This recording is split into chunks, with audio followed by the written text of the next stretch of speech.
Hello and welcome to another edition of Addition. I'm your host, Addie Snowden, quantum life coach, helping you get happier, healthier, and wealthier by jumping into the reality of your dreams. You can book with me at calendly.com/additionpod.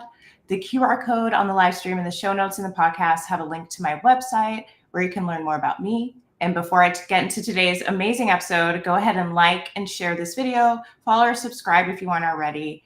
And let's get into the second edition of our Black Woman Boss series. I'm so excited to bring you all Khayla McCoy, founder of Ed Opal and strategy and analytics leader at Google. Khayla, how are you doing tonight? I'm well. Thank you so much for having me. I'm really excited to be here. We are so excited to have you on the podcast or the show now. So why don't you introduce yourself to the audience? Yeah, so as you mentioned, I am Khayla McCoy. I am the founder of Ed Opal, which is a platform that really focuses on delivering culturally relevant personal finance education to Black women. So it's something that really spurred out of my own personal experience, trying to kind of educate myself about money. And I'm really excited to have the opportunity to lead the company now and hoping to expand that impact. You also mentioned I'm at Google. So I'm a data analyst, people analytics at Google. And before I was at Google, I was at BlackRock in financial services. I also did a stint in consumer packaged goods at Estee Lauder and healthcare at Memorial Sloan Kettering Cancer Center. So I've had kind of a winding career. And an incredibly impressive career. Like those are some huge names. I would love to learn more about your career journey. You mentioned like the type of companies, which are Fortune 500 companies, but like when you were in college, like did you do grad school? Like how did you specialize in analytics? Love to hear how you got where you are today. Yeah, it's really interesting because my career was both very strategically planned and also very much an accident. So I'm from a very small town called Madisonville, Tennessee. I actually lovingly refer to it as a village because there's just so few people that live in that town.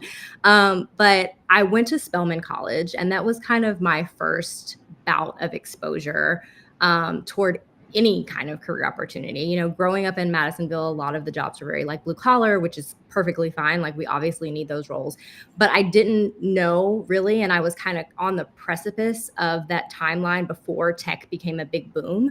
So I definitely wasn't thinking about people analytics. I wasn't thinking about data and strategy. I wasn't thinking about any of those things. But when I got to Spelman, I kind of the world really opened up to me. And so Spelman was really what led me to my first job in New York. And then, of course, I think we can all imagine New York was a whole new kind of set of exposure and experiences. And so I will say, like, I kind of took my first job, and that was like a trial run, I would say. It was in healthcare administration.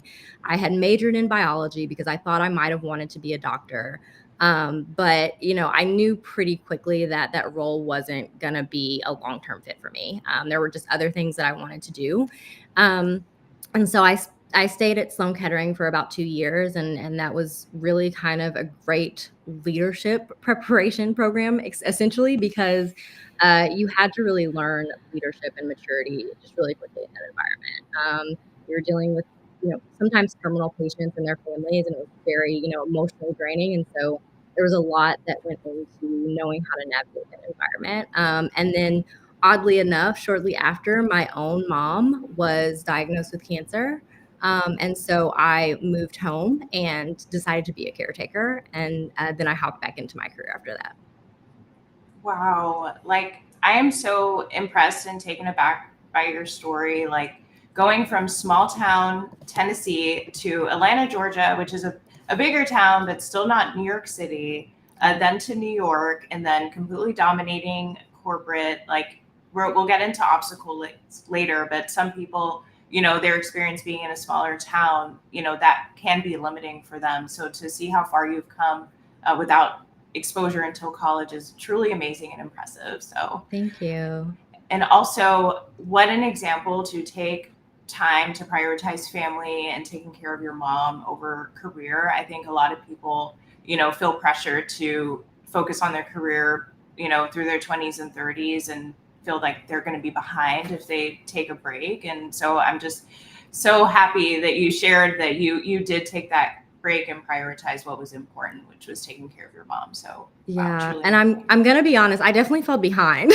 I didn't feel behind, kind of in the midst of it, because what was important was her health. And, that was all my focus at that point. But when she went into remission about 2 years later, and she was able to kind of start going back to work and engaging with her own life, I started thinking about, okay, what does it look like for me to get back into the workforce? And at that time, all of my friends were getting manager positions, director roles. And I was thinking, oh my God, I'm going to have to start over. I'm starting from scratch. And so I was definitely worried about being behind. And in some cases at Estee Lauder, I felt like I was behind, but it made up for itself. Once I got to BlackRock, I kind of felt like I was exactly where I needed to be, given, my age and the timeline that I was on.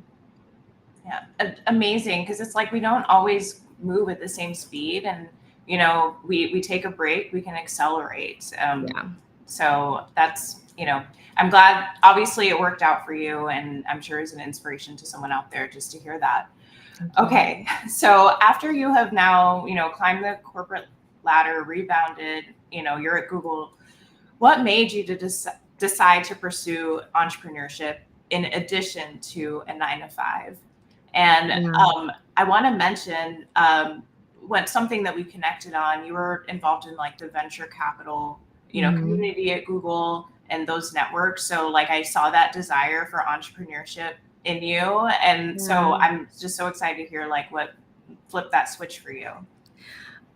Yeah. So in in my first job, I think after the first 3 months there, I was like, I want to build my own company. Like that was just really important to me, because I was in a large and established and mature company, and I kind of saw how it was running, and I was like, I think I can do this. Like I think I can figure out how to do this. Thank God I didn't do it at that time, because I did not have the maturity or the skill to do so. But that seed was kind of planted really early on. And so I actually started thinking of business school. And, when you're applying to business school, usually they suggest, 3 to 5 years of work experience or so. And so at that point, I had made the decision that I was going to focus on that trajectory and try to get my 3 to 5 years in and then apply for business school. But, right around that kind of 2.5 year point is when my mom got diagnosed. So that really kind of made me pivot in terms of my plans.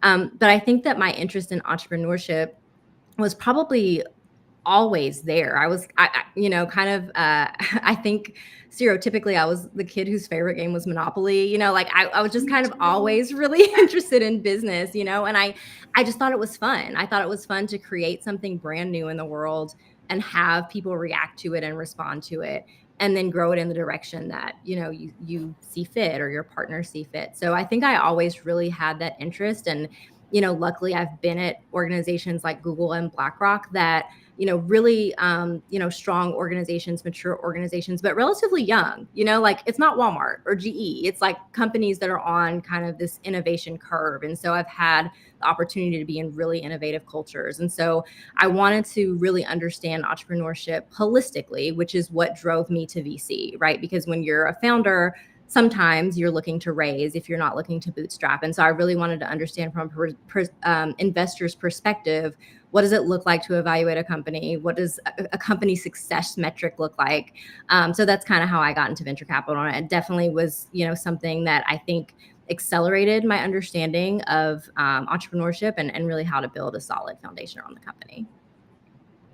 Amazing. So that kind of leads us to your business. Like, please tell us more about Ed Opal and what you are doing. Yes. Oh my goodness, Addie. Okay. If you can imagine this little Black girl on the Upper East Side of New York, just being like kind of awestruck and confused and also feeling just very broke, right? Because for those of you who may not be familiar with just the New York layout, the Upper East Side is kind of really the like echelon, one of the more expensive areas of New York. So there was more money on one block of the Upper East Side where I worked than there was in the entire county that I grew up in. And that was fascinating to me. I was mind boggled by that. And I just wasn't understanding how this money was flowing, like where people were getting all this money, like what were they doing with it? Like how was this coming to be? And I grew up in, again, a really small town, and Madisonville is not only small, it's also very socioeconomically disadvantaged. And so there's not, a lot of funding for our school systems. There's not a lot of, support for, our healthcare systems and things like that. So it was just a much different experience. And so I think like by week 2 of New York, I was like, no, I got to figure this out. Like I need to know what's happening. And I thought it was going to be as easy as kind of like asking questions and reading a book. Right. And that was so naive of me because one, people and not just our community but like white people included do not just like openly discuss money, or at least like we weren't at that time. It wasn't something that you just walked up to somebody and ask about. And a lot of the books were really starting at a level that I honestly was not at. They were assuming that there was a level of foundational knowledge that you had already acquired, and so you were going to be able to understand the context. And so that was not true. And I looked for finance coaches and financial planners and everything. And I think we all are probably familiar with how confusing the jargon can get. So I didn't even really know what specialist to look for. So I just had a really, really hard time trying to figure out like, how do I learn about money? Like, what does this look like? And so I've spent kind of the past 10 years doing that and finding these books and, finding these forums and things like that to really educate myself. And I've been very lucky and very fortunate to make a lot of progress in that. But Ed Opal was really in response to me not having that and me trying to create something in the world that I didn't have when I was experiencing this pain point. Amazing. Thanks for sharing that, because we really aren't armed with a tool book. Like I think we had to take financial literacy in high school, for example, but like it was one class one day. We're not prepared, and I think there's an assumption that this is just passed down within families, and not every family has that knowledge. So I'm so glad that you took. And also, like, so many people will talk about money. There's so many books, so many podcasts, so many courses, and a lot of them you don't know who to trust, and not that many of them are speaking directly to women or Black women. So yeah, I'm just so glad that you made something for us. And can you share a little bit more about how you treat like your Ed Opal audience different than maybe like the average personal finance? Like, is there a certain tone or language or vocabulary? How is it different?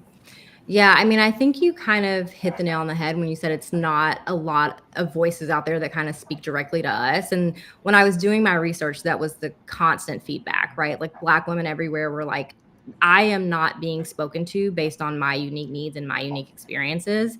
And a lot of, I don't want to call them finance bros because I feel like that has like a really negative connotation, but like I actually did try my hardest to implement some of the directives from a lot of the, for lack of better words, finance bros. And it just didn't work because we were operating at such a different context. You know what I mean? Like if you're a white man in America, especially if you're in a corporate setting, you have a very, very different career trajectory typically, and a very, very different income trajectory than a Black woman. You also are not dealing with the generational trauma that we as Black women experience when it comes to money. There are so many societal messages, so many generational messages that are telling us what our worth should be, what we should be able to afford, where we should be sitting in society.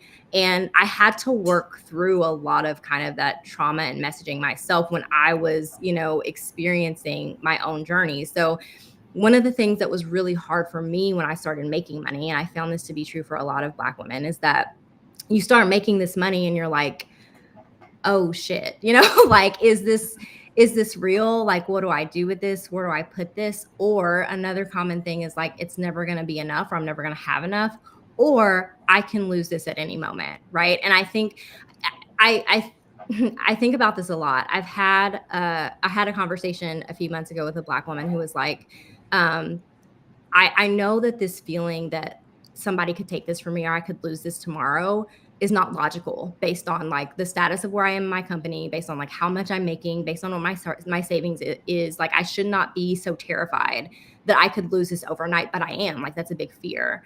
And I think this is important for us to have these spaces, because what I really wanted her to understand and what I tried to affirm for her is like that feeling is generational. Like if you look at our ancestors, and our, as early as our grandparents, any response to Black people and Black women having abundance of any kind, whether it's abundance of joy, abundance of resources, what have you, has always been met or often been met with a strong violence, right? And the point was to ensure that you understood that, yeah, you can build this and we can ruin it at any moment, and I think now those examples are starting to become more known. I know a few years ago, folks were finding out about Tulsa. We knew about Tulsa, but it's like, the point of that was like, yeah, you built Black Wall Street and we will burn it down at any moment. So, I really just wanted a space where I could validate for us, hey, these traumas, these concerns, these fears are passed down, they're real, they're valid, and here's how we work around them to create kind of the lifestyles and the financial security that we want. Exactly. And I love that that's the narrative, like that's the narrative that you're sharing with your business. It's not about we're never going to get ahead because we have these past traumas. It's about let's acknowledge the knowns and let's validate the knowns and share how we excel despite the challenges or the obstacles. For sure. So amazing. Love that. So thank you. So we're going to get into like more of like challenges, but before we talk about challenges, I would love to hear what success means to you and which ways you consider yourself a success. Like, what are the accomplishments in your life that you're most proud of? Yeah, I mean, success for me at this point in my life means peace. And that is definitely just in response to having grown up in a pretty, I would say, a little bit of a chaotic environment. There was a lot happening, I think, for myself and for many of us just growing up, where there was either a lot of turmoil, a lot of chaos, a lot of pain that we were trying to kind of overcome. And so now I feel my most successful when I can kind of sit in my home and I'm like, I'm safe here. And I can be, in my skin and just be like, I'm safe here. And the people around me have the best intention for me here. And, I have what I need here, whether it's a full kitchen, and I have food stocked or, the right clothes, whatever it is. I think those are all things that really bring me peace and calm. And I think what I've been most proud of is my ability to kind of create my environment. I think oftentimes we grow up in environments that obviously are chosen for us, and they're not always as nourishing or supportive, or again, there's just a lot that goes on in the background of those environments. And I have been relentless in ensuring that the environment that I structure around myself, especially my people, are all folks who are kind of committed to that peaceful life, who are committed to self-improvement and self-growth and self-reflection, and who are really committed to healing and will help hold me accountable to my own, because we can all hide from our stuff, right? But I'm really proud of kind of that environment and the community that I've built around myself to help me do that. Amazing. I peace and community, being surrounded by good people. Like I love these definitions of success, because it's, people may look at your resume and assume what your definition of success is. And there's a lot of people that, have the job, have the salary, have the wealth, but none of the peace. And so I love that. Okay. So on your path to success, like, was there ever a time that you doubted yourself or wanted to give up on pursuing your goals? And how did you overcome that? Yeah, I mean, I doubt myself today. I think that doubt is something that you're always going to have, right? But I'm really grateful for my 20s, because I learned a concept really early in my 20s that's kind of guided me forward. So I wish I could remember who I was talking to, but it was kind of a sociologist, a psychologist, who was explaining kind of the concept of trust. And they were saying, when you're building a relationship with another human being and you're trying to decide whether or not you can trust them, you look for them to be reliable. You look for them to keep their word. You look for them to, commit to the actions that they say that they're going to take. And that's how you typically measure how trustworthy somebody is. And they're like, the only way to build confidence and trust in yourself is by doing that with yourself. You have to kind of prove to yourself that, yeah, if I say I'm going to do this, then it gets done. Or, if I am going to behave or show up in a certain way, then I commit to doing that. And so I spent my entire 20s doing that. And I think that's kind of like why the 20s are hard for a lot of us, because we spend everything up to that point in a really like structured and defined environment. Like our elders and our folks around us, our adults, are defining the structure and environment for us. And then you get to your 20s and you've just completed college and you're like out in the world, and you're like now I have to decide, I have to define what this looks like. And so I spent my 20s kind of taking a lot of risk and proving to myself time and time again that I could do things. And then by the time I got to my 30s, I was like, okay, this is scary and I have a lot of doubts, but I have all of this evidence that, yeah, I can change careers, or I can change industries, or I can learn a new skill, or I can build a business. The doubt does not leave, but in building evidence, I've built confidence. So that makes it easier to take the leap, right? I love that. Like Oprah would call that a tweetable moment. It's not about eliminating the doubts. It's about building the evidence. I love that. Yeah. It's hard, but it's got to be done. And nobody can do it but you. So absolutely. Yes. And a great reminder that even at, levels of success that like you've achieved levels of success that people watching may, not even feel comfortable dreaming of aspiring to, and knowing that you still have doubts, I think is really real and very humanizing. So thanks for sharing that. Thank you. So what were some of the biggest challenges you faced pursuing your goals, and how did you navigate those? Yeah. I mean, my first big challenge was when I had to be a caretaker, right? When I had to leave the workforce to be a caretaker, because I don't know if this is coming through in this conversation, but I am type A, y'all. I plan everything. Like, I know what I'm supposed to be doing in 2034. Like, I have kind of a step-by-step plan for what I want my life to look like. And at no point in time did I ever plan or think that my mother was going to one, be, mortal, and she was going to face the reality of being a human, or I was going to have to face the reality that she is human and she's going to leave me one day. And two, I definitely didn't prepare to be that responsible for someone that early or that soon in my life. And so that was super, super challenging, because especially throughout that process, I was like, am I doing enough? Am I doing the right things? Have I remembered all the medications? Do I have all the appointments together? Like what's going on? So I think that was a constant state of doubt. And then when she finally went into remission, it was still just kind of like, are we really out of the weeds? Like, are we good? Are we safe? Like what do I do? And I kind of like hovered around for a little while just to make sure things were good. And when I finally did see, okay, she's good. She's on the up and up. She's like back to herself. Like everything's fine. She's, back to her energy. The second thing that hit me was, now I have to get back to my life.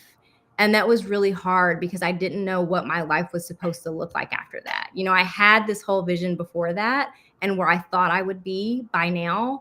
And all of that just felt very derailed. And so I felt like I had to literally start over and create, a new plan.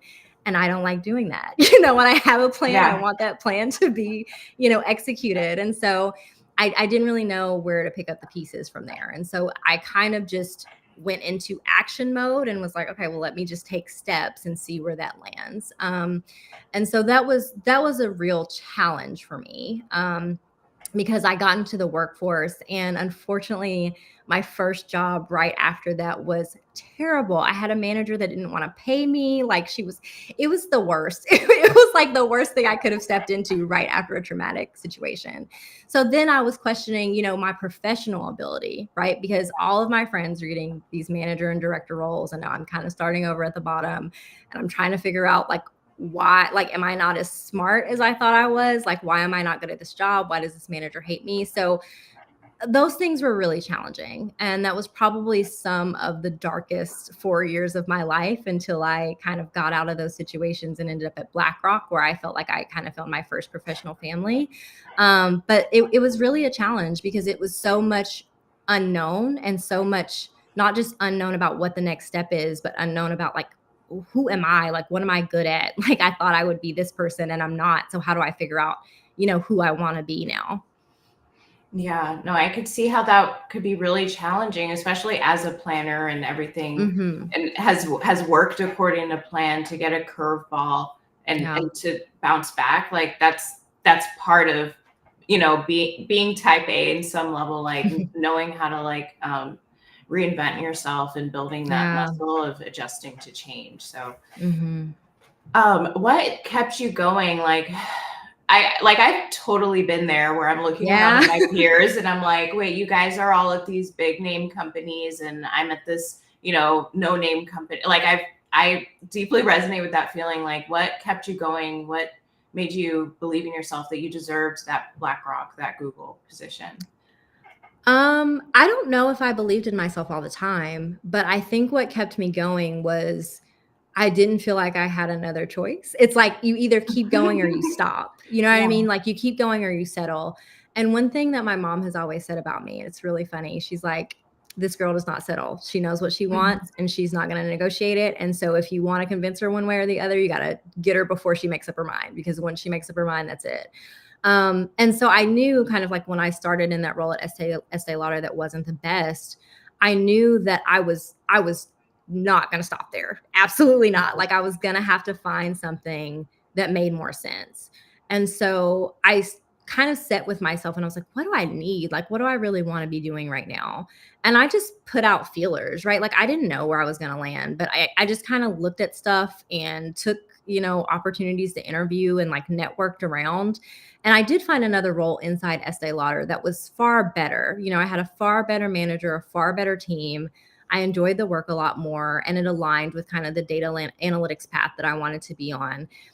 So it really just took me deciding, like, I'm not stopping here. I am going to get better than this. I don't know if I can get better than this, but I know that if I don't try, then it's never going to be a possibility. So I was just really determined to kind of not stop where I was. Amazing. Having that grit, we've been talking about that at home. Yeah. It's sometimes it's showing up every day, no matter what, Yeah. whether you believe in yourself or not. Yeah. So what are some pivotal moments, and you've kind of touched on some, so no need to like repeat, but what are some pivotal moments or decisions that shape your path for the better or for Yeah. worse? Okay, so one of the most pivotal moments was absolutely BlackRock. So after my positive role at Estee Lauder, I had a moment to really sit down and think about what I wanted, right? Because I wasn't in desperation mode anymore. So I could, like, with clearness of mind, decide what I wanted to do. And my first thing was, I want to make more money. Like I just do, like I don't really care kind of about, following my passion anymore, or like doing kind of the cutesy thing like that. I want to make more money because there's a certain level of financial stability that I want to achieve. And at the time when I was looking at like who's paying money in New York, of course it was Wall Street, like it was Yeah. all the banks, it was all that. And so I made a decision. I said, I'm going to double my salary by the end of this year. And at the time I was dating a guy, and he was like, you're going to double you really think you could just double your salary overnight? And I was like, yeah, I do, because at this point I was starting to believe in myself. Like I had seen myself get myself out of negative situations before. So I was like, surely I can do it again. And so I made that decision, and I went to LinkedIn and I looked at as many people as I could find on LinkedIn who were currently at BlackRock. And I was specifically looking for Black women, because one of the things I did want to know is like, what is your experience here? And am I going to have to struggle here? Like, what does this look like? So I reached out to an older Spelman alum. She was, I think, 10 years before me. And then I reached out to a woman who had graduated from Howard. Both were exceptional. Both gave me all the tea, and both were like, girl, this is how you do this. And if you want to get in here, let me know, send me your resume. So I did that. And I interviewed at BlackRock, and I was actually interviewing for a job that was outside of data analytics, because I thought that I'd be able to sell myself more for that role, because the data analytics roles just seemed a little bit more technical. And I was like, I don't know if I have enough experience to do this. So I interviewed for that role, and the interview started to take like a really long time. And I was like, what's going on? Like, why do I have to keep doing all these interviews? And so after my final interview, they called me back and they were like, look, we've not done this before, but we're going to give you an option, because we think you could be really, really great in this data analytics role. But if you want this more kind of generalist HR role, and that's where you want to take your career, fine. You tell us which role you want and we will give it to you. And I was like, holy crap, like I was not expecting that call, And so I took the data analytics role because that's the path that I wanted to be on. And not only did I double my salary, but I found my people. And that was a pivotal moment for me professionally, because at BlackRock, I was super spoiled. Like all the leaders kind of took me up under their wing. Everybody wanted to mentor me. And I was just put in such positions of visibility and given so many opportunities to really kind of showcase myself and make connections across the company. And I was super supported there. And that was when I realized, like, oh, this is what I can do. This is what I can deliver when I'm in a space that really nurtures me and cares about me and, invest in me in the right way. And that upped my confidence exponentially. After that, I was like, oh, I can do anything. I don't have to be concerned about my ability to take on any role. And so I think that was a really, really pivotal moment for sure. Amazing. It's that, it sounds like BlackRock was your quantum jump. For sure. It was. Yeah. And amazing that you had, like, we didn't mention that Spelman is an HBCU, and one of my biggest regrets is not learning more about HBCUs, because that networking community is so strong. And I love that you tapped in specifically to Black women, because everyone's going to have a different experience at the same company on the same team based on how they show up, and seeing that lead you to a place where you're celebrated, nurtured, and encouraged to be in the spotlight. Exactly. Amazing. Yeah. So what is the biggest lesson that you've learned throughout your journey to success? Definitely, it's critically important to find your people. I think at this age, I am all about alignment. And what I have learned is that when you're aligned, when you're in the right environments, when you're with the right people, when you're doing the right things, the world opens up for you. You can kind of produce whatever life you want to be experiencing with a great deal of ease. And I think that that's something that, especially with work cultures, I don't want to say that we negate the fact that you need to find your people, but it's just a little bit more difficult for Black women to find that, right? Because corporate spaces can be very violent to us, and I think I definitely had a unique experience at BlackRock and at Google, because I feel very supported at Google as well. And I know that every Black woman isn't experiencing that. But now, as soon as I start to notice, like, oh, my people are leaving, I think the time that I decided to leave BlackRock was a time where one of my favorite leaders was recruited by another company and took on, a super significant role in the C-suite of that firm. And I was like, oh, well, he's leaving and that sucks, but I can keep going. And then a few months later, a Black woman leader that I really loved and supported also left for another role. And that's when the light kind of went off for me. I was like, okay, my leaders are leaving, so now I need to go, right? And your leaders don't have to be Black, but they need to be the leaders that you respect, that are pouring into you. And I just think that it's so critically important for us to find our people in these workspaces, regardless of where we are, because when I tell you, it makes a 1,000 times difference in what you're able to achieve, what you're able to accomplish, how you feel day in and day out coming to and from work. Like it's just critically important. So that's a lesson that I have taken, and it's a lesson that I am definitely embedding into Ed Opal. I'm very, very picky about who works with Ed Opal, even if it's a vendor, because there's a certain culture that I want to develop and a certain space that I want to create that allows people to really flourish in the fullness of, whatever their talents may be. Amazing. And I love the reminder of finding your people. This is, we've had 2 Black Women Boss episodes, and both of you mentioned the importance of community. And and I'm glad that we're talking about this, especially during COVID. There was no opportunity, or finding our people was completely different in the remote world, in the COVID world. What are some tips that you can share for the listeners on finding your people in the workplace? Yeah, I mean, don't ignore the red flags. I know so many of us, myself included, look for things like, look for things like salary or, whatever. And the other thing that I stand by is, like, don't ignore salary. You know what I mean? Like, if you need to take a job that pays you well, take it, but also have a plan to leave for something that both pays you well and nourishes you, because, like, we live in a capitalistic society, so, like, we need money. But I think for me, I learned, of course, how to find my people through trial and error, right? Like, it takes practice. So I learned how to ask the right questions for me. And a lot of the questions, it's funny because my friends tease me about this. They say I'm always asking hard questions, but I am always asking questions about how do you give feedback? What does that look like? When was a time that you received negative feedback from a subordinate, and how did you respond? that question is super telling, because if I ever have a leader tell me, I never got bad feedback from a subordinate, that lets me know that your subordinates probably don't feel safe enough to tell you, or they did give you bad feedback and you didn't listen. So the hard questions and the questions that matter, asking those is critically important to me. And I don't want to, give anybody the misconceptions that asking hard questions doesn't backfire, because it absolutely has. I've been in situations where I've asked hard questions and people have taken that, very negatively, or they don't want to be asked about, that question. The subordinate feedback one is one of the big ones, and I've lost, I don't want to say I've lost opportunities, but I have not received opportunities because, the folks did not want to deal with those types of questions.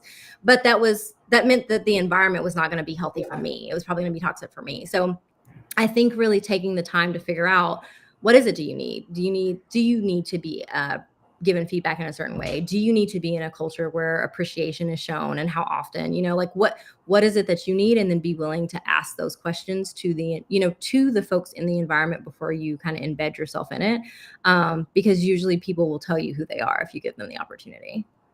Yes, I love that. I see it as you filtering people out, like if and I think as Black women, sometimes we can come in just wanting so badly to be accepted and fit in and conform ourselves to the culture, as opposed to thinking about what we actually need to thrive and be supported ourselves. So I love that you have these questions that you ask in the interview to find, make sure you're in a place that's nurtured. Yeah. Wow. So who or what were some of your biggest inspirations along the way? Whether it's mentors, books, podcasts. So this is really funny because, and I don't want this to come off the wrong way. So I'm trying to choose my words carefully here. But there was a time in my life where I was like, mentorship is BS. People are not. We can tap in. Yeah, on that. People are. Yeah, and I think Spelman was all about networking and finding mentors. I remember they used to tell us, find your notable alumni, ask them questions and all that. And I appreciated that, right? It coached me up. It let me know how to navigate the world and how to find the right people to ask for help. But I think it was around 2013, 2014 or 2015, where I was talking to another Spelman sister, and I was like, girl, is it just me, or is this mentorship stuff dead? What is it? What's going on? And she's like, yeah, no, I'm not finding the right people. And the reason that we were experiencing that is because at the time where we had outgrown our environments, right? And we were still looking to our current environments to find the mentors that we need. And it wasn't until we both pivoted where we realized we were just asking the wrong people, it was that thing where it's you're asking these questions, but you're asking questions to people who've never done this.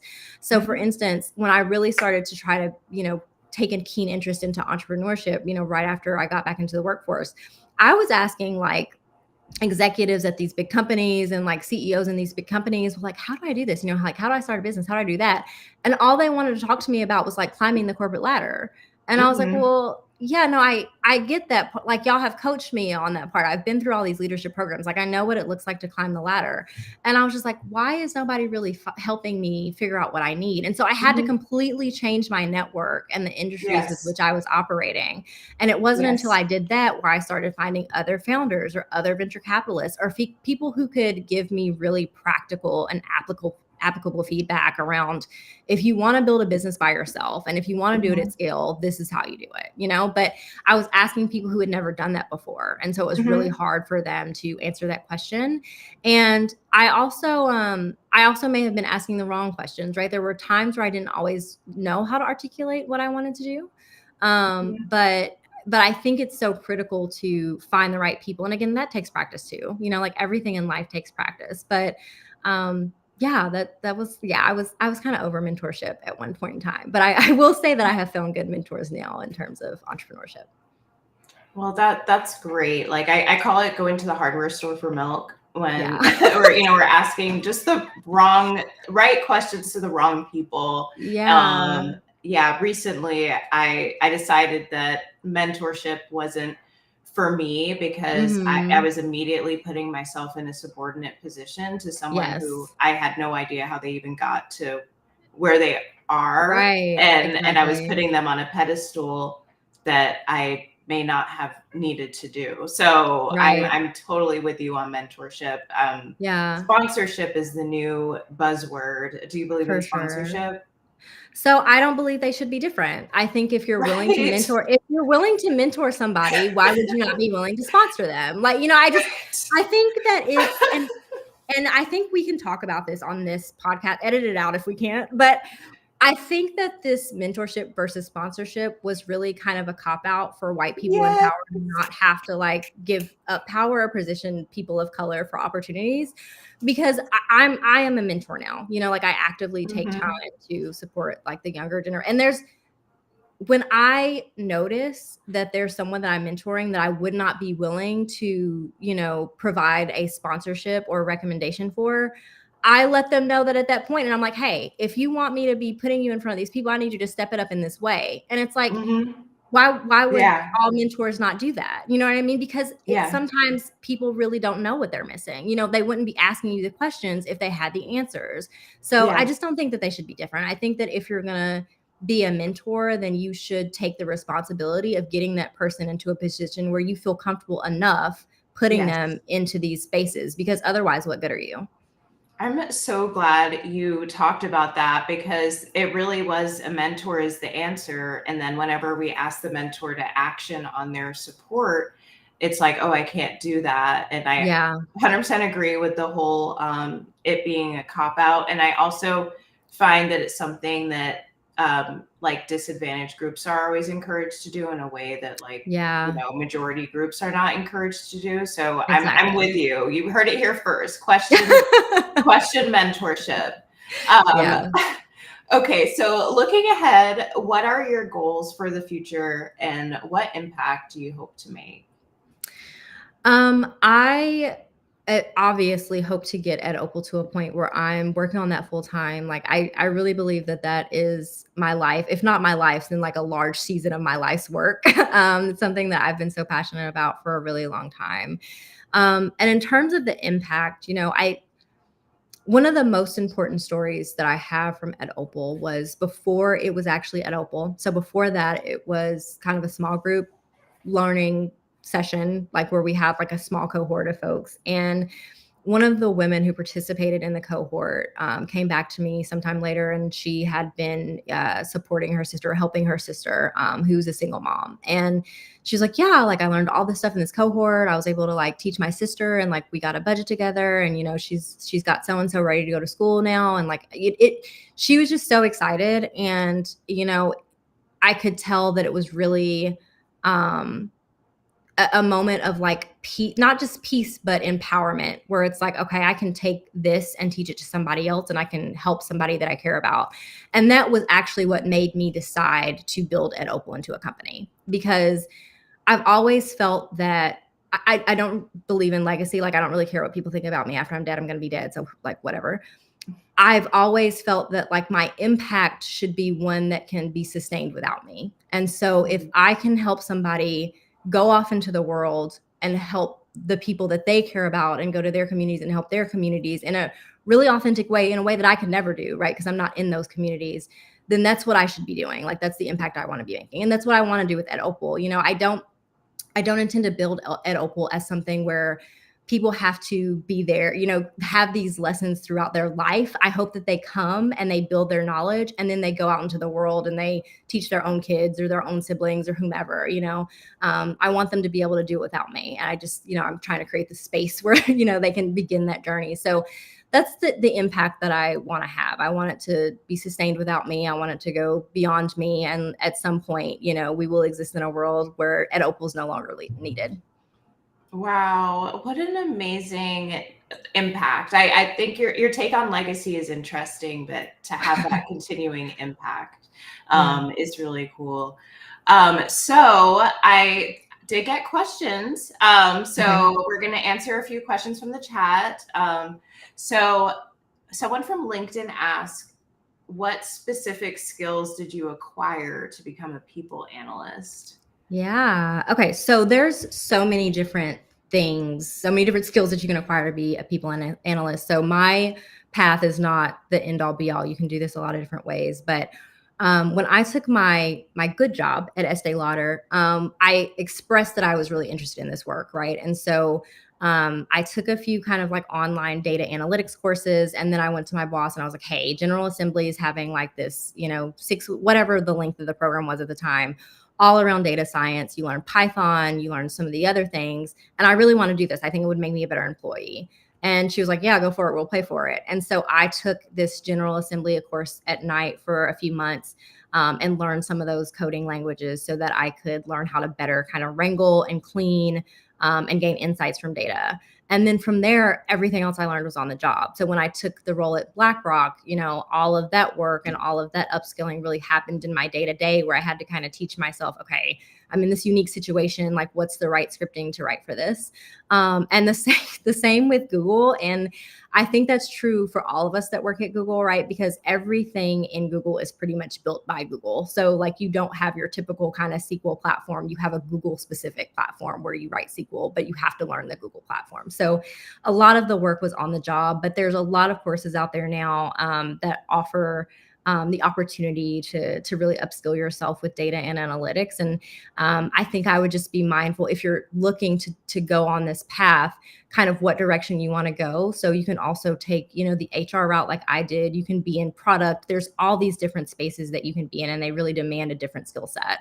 So I would first kind of question, where you're looking to land. And then I would have conversations with people in those spaces to see what they did, because that's probably more applicable than just this general explanation that I kind of gave that worked for me. Amazing, valuable information. So I will also, I've heard great things about General Assembly. So I'll drop that in the show notes. Yeah. So A lot of companies pay for it too. So if you're like yeah. already employed and you have tuition reimbursement, a lot of companies will support that. Yes, your reminder to use your benefits. Please use your benefits. Yes. Ask for the money for your professional development. Okay. So I had another question from TikTok. So, and you do not need to be specific here, but Perfectly Blue asks, what is the earning potential in data analytics?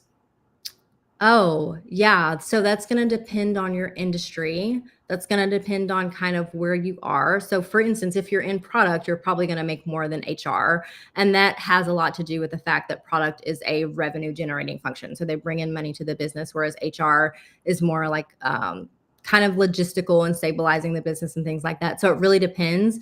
You can definitely make 6 figures depending on where you are. I think like our VP of data analytics at Google probably is making lots and lots of money, but there's significant earning potential, and there's all this kind of confusion or question around AI. And I don't think this is a space where that should be a concern, because you will always need humans to be able to define the content and the context of what you're working on within the data, in a way that I just don't see artificial intelligence being able to do, because you have to teach artificial intelligence how to do that. Whereas like a human being is already going to know that context and be able to learn it. So I think that, with AI, there's probably going to be even more earning potential, because, the opportunity to make these analyses quicker or to make them more concise is just going to, it's going to pop, those opportunities are going to pop up. But there is significant earning potential, and you can do really well in the space. Amazing. Excellent response. Hopefully you caught that, Perfectly Blue. The recording will be online in perpetuity. All right. So that is all of our questions. I have the final question, which I ask every episode, which is, I'm answering what am I geeked out about this week, but as the Black Woman Boss series, I'd love to hear what you're geeked out about this week. Something fun, something that piqued your curiosity, something intriguing. Yeah. So I am really geeked out because next week is my birthday. I am taking the entire week off, and I'm taking the whole week to rest. And I haven't like really rested in a few months. So I'm really excited to kind of just be at home. I think for my birthday, we're going to go to this place called Main Event where you have like games and bowling and all this kind of stuff. So Nice. I'm excited once again to be like with my community in like a really fun and organic way. And I'm geeked out to celebrate another year. I think, you know, every year, some people are really weird about aging, Addie. I don't know what that is, but I actually really enjoy aging. I have enjoyed my process and my experience into adulthood. And so I'm always really grateful when I get to celebrate another year. Yay, happy early birthday, Thank Scorpio you. season. So I'm so glad that you're taking time off. We always need a reminder to rest, rejuvenate, Yeah. recuperate, and also have fun. Yeah. So thank you so much, Khayla, for coming on the podcast or the show. You're welcome back anytime. You're now a friend of the pod. And check out Ed Opal. I will have the links in the show notes. Any final words you'd like to share with the audience? Anything else that you would like to plug? Yes, please check out Ed Opal. Thank you all so much for being here and listening to me. I always find it so funny when people listen to me talk because I'm in my head. But yeah, and I just think like we're coming up on a really, and I don't want to get political, but we're coming up on a really interesting election season. I hope that everybody's taking care of themselves and really giving themselves an opportunity to rest, because there's been a lot of unrest this year. 2024 has been a very crazy year for a lot of folks. So I hope as we enter Q4, you're just, you know, loving yourself, spending time with people who love and care for you, and that you continue to take care of yourself through this election season, regardless of how it goes. And, you know, you lean on your community and your network. Yes, I love that. And also, please vote. Yes, please vote. Please vote. Yes. Early yes, voting in Georgia is already going on. So if you live in Georgia, vote early, get ahead of it, and get it done. 100%. Thank you again for that reminder to take care of ourselves. And we will see you on the internet. And I hope you have a good night. You too. Thank you again so much for having me. And bye, everybody. Thank you for joining.